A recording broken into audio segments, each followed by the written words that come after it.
अस्सलाम वालेकुम। कुछ चीज़ें ऐसी होती हैं जिससे घर चीप दिखने लगता है। अब बाज़ दफ़ा जानते हुए और बाज़ दफ़ा ना जानते हुए हम वो चीज़ें ऐड कर लेते हैं और बाद में हमारा घर बुरा लगता है या चीप लगने लगता है। अब होता क्या है, जब आप नया घर बनाते हैं, लोग देखने आते हैं तो ज़्यादातर लोग मुरव्वत में कहते हैं बहुत खूबसूरत घर है, बहुत खूबसूरत घर है। शायद उनके चेहरे से भी पता लग रहा होता है बाज़ दफ़ा कि उन्हें घर इतना पसंद नहीं आया, लेकिन फिर भी आपके घर की तारीफ़ करते हैं। हाँ, ये भी होता है कि लोगों ने बहुत अच्छा घर बनाया होता है और लोग उसकी तारीफ़ भी कर रहे होते हैं। बाज़ दफ़ा लोगों ने बहुत अच्छा घर बनाया होता है, लेकिन कुछ लोगों को वो पसंद नहीं आता क्योंकि उन्हें वो चीप चीप चीज़ें बहुत अच्छी लग रही होती हैं। तो उन चीज़ों को हम छोड़ देते हैं। हम इस वीडियो में ज़िक्र करेंगे उन चीज़ों का जिससे आपका घर चीप लगने लग जाता है। अब मेरे ख़्याल में जो ऐसी चीज़ें हैं जिससे घर चीप लगता है वो मैं यहाँ ज़िक्र कर दूँगा। मेरे ख़्याल में ये है कि हो सकता है आपकी राय इससे मुख्तलिफ हो, आपको कुछ और चीज़ें चीप लगती हों, तो आप कमेंट्स में ज़रूर ऐड करें ताकि लोगों की जो कलेक्शन है वो बढ़ जाए और उन्हें पता लगने लग जाए कि लोगों को क्या क्या चीज़ें बुरी लगती हैं। मैं शुरुआत कर रहा हूँ, उसके बाद आप उसमें चीज़ें और ऐड करते जाइएगा और इस तरह हमारे पास एक लिस्ट कंपाइल हो जाएगी जिससे लोग आसानी से समझ सकेंगे। अगर वो घर बना रहे हैं तो जो जो चीज़ें उनके लिए भी चीप हो सकती हैं, क्योंकि मैंने कहा बाज़ दफ़ा जानते हुए और बाज़ दफ़ा ना जानते हुए वो ऐसा कर जाते हैं, तो जो उनके ख़्याल में चीप हैं कम अज़ कम वो चीज़ें ऐड ना कराएं। तो चलें देखते हैं उन चीज़ों को कि क्या क्या चीज़ें वो हो सकती हैं। फैली हुई या बिखरी हुई तारें, मेरे ख़्याल में सबसे पहले मैं ये डिस्कस करना चाहूँगा कि जो तारें बिखरी हुई होती हैं घर में, फ़र्श पे, दीवारों पे या फैली हुई होती हैं या लटक रही होती हैं, वो इंतहाई बुरी और चीप लगती हैं। इनसे आपके घर का इमेज तो ख़राब होता ही है, लेकिन उससे पहले जो ज़्यादा ज़रूरी बात मैं करना चाहूँगा कि आपकी सेफ्टी भी कॉम्प्रोमाइज़ हो रही होती है। तो इस चीज़ का तो आपने ख़ास तौर पे ख्याल रखना है। एक एग्ज़ाम्पल दे देता हूँ हफ़ीज़ सेंटर लाहौर की, जिसमें ये बिखरी हुई, फैली हुई तारें, लटकी हुई तारें, इसने पूरी की पूरी बिल्डिंग जला दी। घरों में भी आपको बहुत से ऐसे वाक़यात मिलते हैं जहाँ तारें बिखरी हुई होती हैं और आग लग जाती है, स्पार्क होता है, करंट लगता है, बाज़ दफ़ा जानी नुकसान भी हो जाता है। तो इस चीज़ से परहेज़ करने का तरीका ये है कि आप इलेक्ट्रिकल वायरिंग, इलेक्ट्रिकल लाइट्स सही से प्लान कर लें, सही से पहले से प्लान कर लें। अगर आप घर बना रहे हैं, आपको पता होना चाहिए कहाँ आपने सीसीटीवी कैमरा लगाना है, सोलर लगाना है या नहीं लगाना, उसकी वायरिंग, स्पीकर्स अगर लगाने हैं उनकी वायरिंग्स, एक्सटेंशंस की बाद में आपको ज़रूरत ना पड़े। आप जहाँ जो स्विच चाहते हैं वो उतना होना चाहिए। हाँ, बहुत ज़्यादा भी नहीं होना चाहिए, फिर खर्च पड़ जाता है, इसलिए ऑप्टिमाइज़ होना चाहिए और आपके स्विचेस आपको सही सही जगह पे मौजूद मिलने चाहिए। अब बहुत से लोग ये सोच रहे होंगे कि ये तो हो गई नई घरों की बात। अब कई लोग पुराने घरों में रह रहे होते हैं और नए घर में भी बाज़ दफ़ा आप जितना मर्ज़ी प्लान कर लें, कुछ चीज़ें मिस हो जाती हैं। तो उस सूरत में क्या किया जाए? उस सूरत में ये करें कि आप बाद में अच्छे से प्लान कर लें, वहाँ वायरिंग करा लें और उस वायरिंग को कंसील कर लें, यानी कि छुपा दें, वो सामने नज़र ना आए। एक तो वो बहुत बुरी लगती है और चीप लगती है, और दूसरा चीप लगने के अलावा सेफ्टी का इशू जो कि उससे भी ज़्यादा ज़रूरी है वो तो है ही। घर को शोरूम मत बनाएं, वो भी इंतहाई चीप लगता है। आपको जितने चीज़ों की ज़रूरत है, आप जिन चीज़ों की ज़रूरत महसूस करते हैं वो ज़रूर रखें, लेकिन घर में चीज़ें भर ना लें और ऐसा महसूस ना हो रहा हो कि आपने सारी चीज़ें सिर्फ दिखाने के लिए रखी हुई हैं लोगों को। ये भी काफ़ी चीप लगता है और लोगों को बड़ी सस्ती लुक आती है उस घर की। फ्रंट पर टंगे हुए कपड़े, जी हाँ, ये भी एक ऐसी चीज़ है जो मेरे ख़्याल में लिस्ट में ऊपर आनी चाहिए। घर के चीप लगने में अमूमन एक तार लटका दी जाती है फ्रंट टेरेस पे और वहाँ कपड़े सुखाए जाते हैं।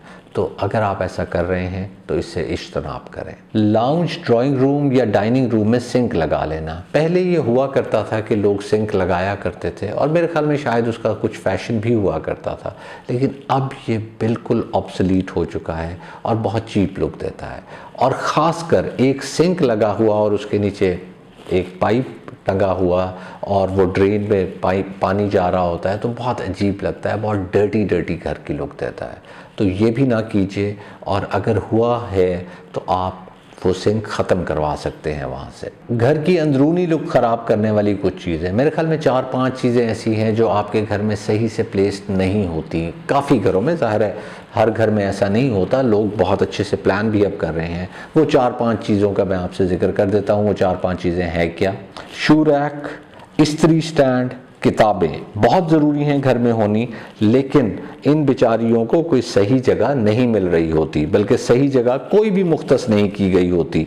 इनके लिए एक लाइब्रेरी या एक शेल्फ का होना बहुत ज़रूरी है। टूल बॉक्स और वॉशिंग मशीन, वॉशिंग मशीन का बाथरूम में होना, इसी तरह किताबों का और टूल बॉक्स का कहीं पे भी मौजूद होना, कहीं भी रख दिया जाना, इसी तरह आपकी शू रैक का और इस्त्री स्टैंड का लॉबी में या लाउंज में पड़ा होना बहुत अजीब सी लुक देता है। इसके साथ अगर आपकी कोई मजबूरी है कि आपने लॉबी में रखना भी है, वहाँ आप जूते चेंज करते हैं, जो कि एक अच्छी आदत है, तो उस सूरत में शू रैक को क्लोज रखें। वो आपको इस चीप लुक से बचा सकता है जो आपके घर की लगने लग जाती है। बिल्कुल एंट्रेंस पे ही आपने इस्त्री स्टैंड रखा हुआ है और वहाँ इस्त्री हो रही है, या किताबें हर जगह बिखरी हुई हैं। किताबें दोबारा इसे एम्फसाइज़ करूँगा कि बहुत अहम हैं, इनके लिए ज़रूर जगह होनी चाहिए और प्रॉपर जगह होनी चाहिए। सस्ती सस्ती गैर मेयारी चीज़ें लगा लेना, मैं ये नहीं कह रहा कि महंगी महंगी चीज़ें लगाएं, आपने हर चीज़ बहुत एक्सपेंसिव लगानी है, लेकिन ये जो काम शुरू हुआ है फ़लाँ चीज़ का लंडा बाज़ार, एक चमकीली भड़कीली किस्म की चीज़ें फ़लाँ किस्म के मटेरियल में आ चुकी हुई हैं, और हमारे यूट्यूबर्स भी इसे प्रमोट कर रहे हैं कि जी फ़लाँ चीज़ का लंडा बाज़ार है, इंतहाई सस्ते दामों आपको वॉलपेपर मिल रहा है, ये हो रहा है, वो हो रहा है। वो चीज़ें खूबसूरत नहीं लगती, बल्कि आपके घर को चीप लुक देती हैं। कुछ बिल्डर्स भी ये लगा रहे हैं, बट अगेन फिर उनके घर नहीं बिक रहे और वो तंग होते हैं। तो आप कोशिश करें कि आपने अगर सस्ते वॉलपेपर्स लगाने हैं, उससे बहुत बेहतर है कि आप सादा पेंट करा लें। ज़रूरी नहीं आपने महंगी चीज़ लगानी है, लेकिन ये भी ज़रूरी नहीं है कि आपने महंगी लुक देने की कोशिश करनी है इंतहाई सस्ती चीज़ से।